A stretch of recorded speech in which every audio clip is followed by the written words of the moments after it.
Welcome to The Explainer. Today, we're diving straight into the incredible life of a global icon.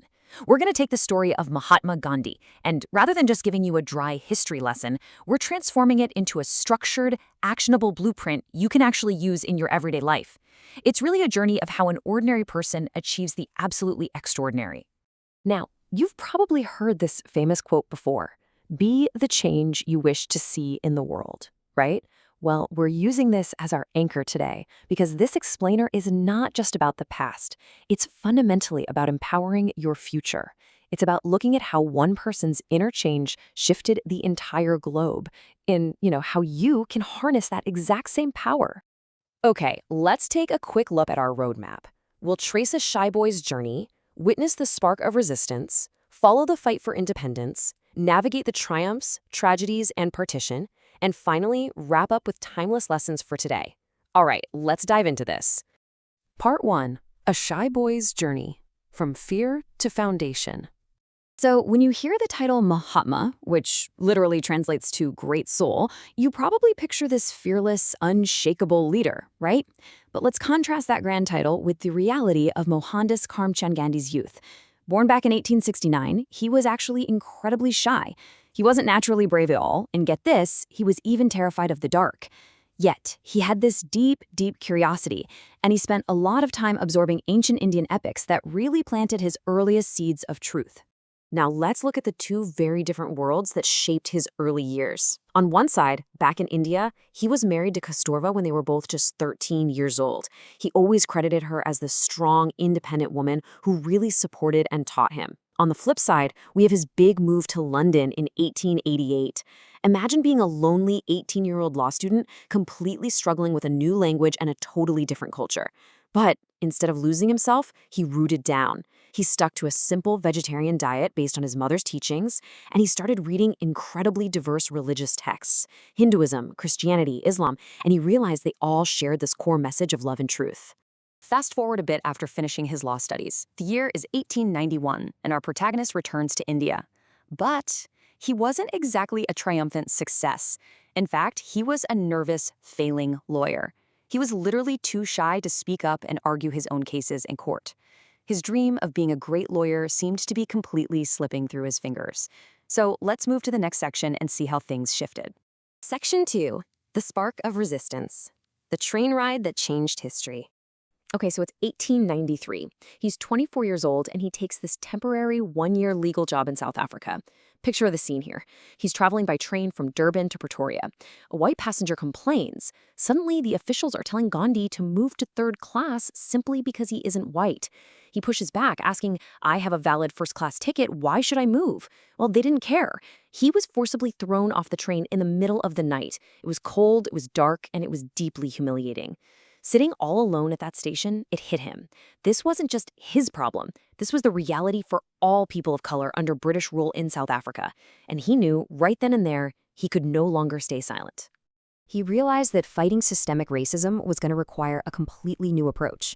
He absolutely did not want to fight back with anger or violence. So he created a method called Satyagraha, which means the force of truth. It was an absolutely groundbreaking strategy of peaceful resistance. 21. I really want to emphasize the sheer scale of his dedication here. What was supposed to be a quick one-year temporary job turned into 21 years spent in South Africa fighting discrimination.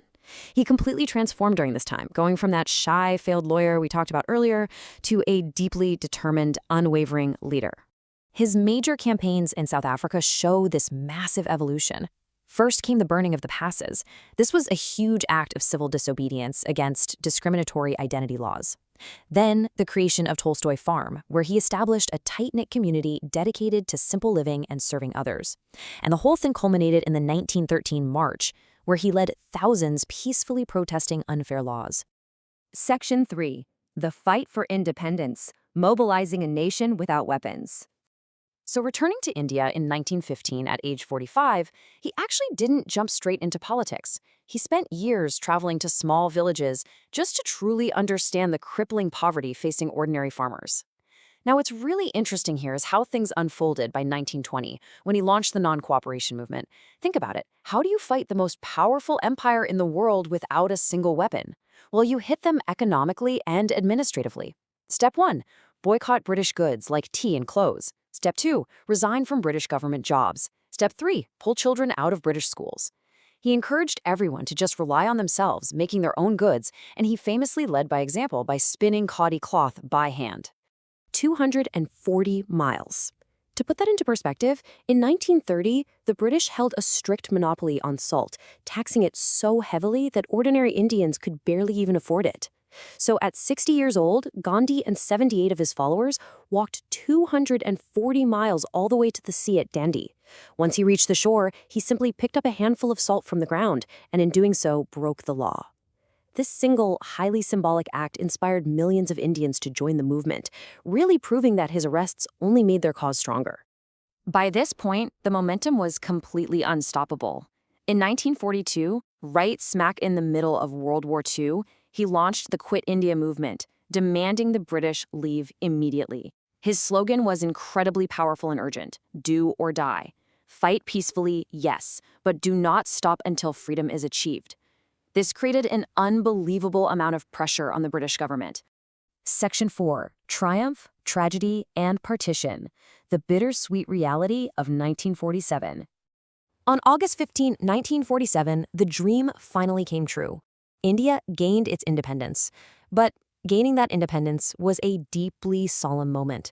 As our source material outlines, the British departure divided the country into two separate nations based on religion, India and Pakistan.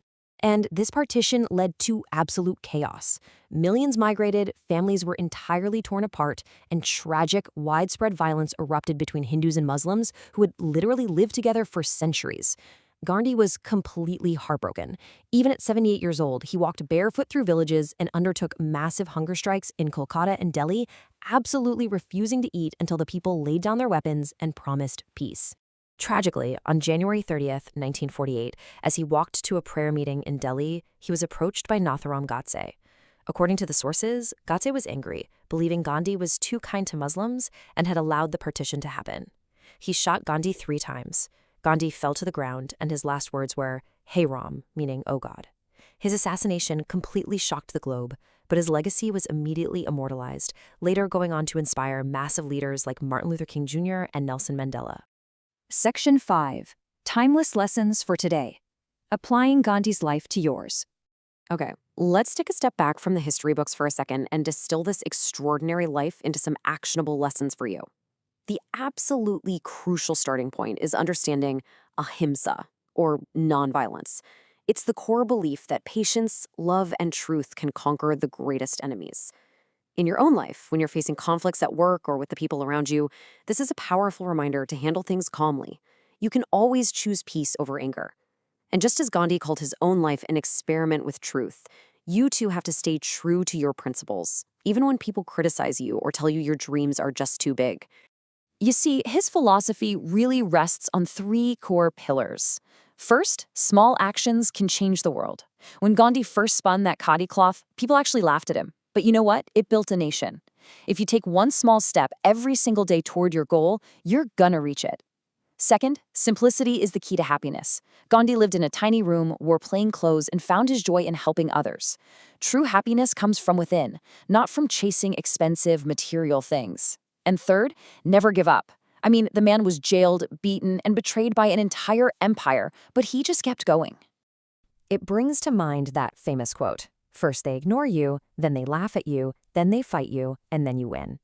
Every single failure, every obstacle you face is just a necessary step, getting you closer to your ultimate success. As long as you keep fighting for your dreams with honesty, literally nothing can stop you. Which brings us to our final thought today. An ordinary, shy boy who was once afraid of the dark grew up to become a father figure to the entire world, fighting with his heart and his mind. Greatness is within all of us. You just need the courage, the determination, and the belief in yourself.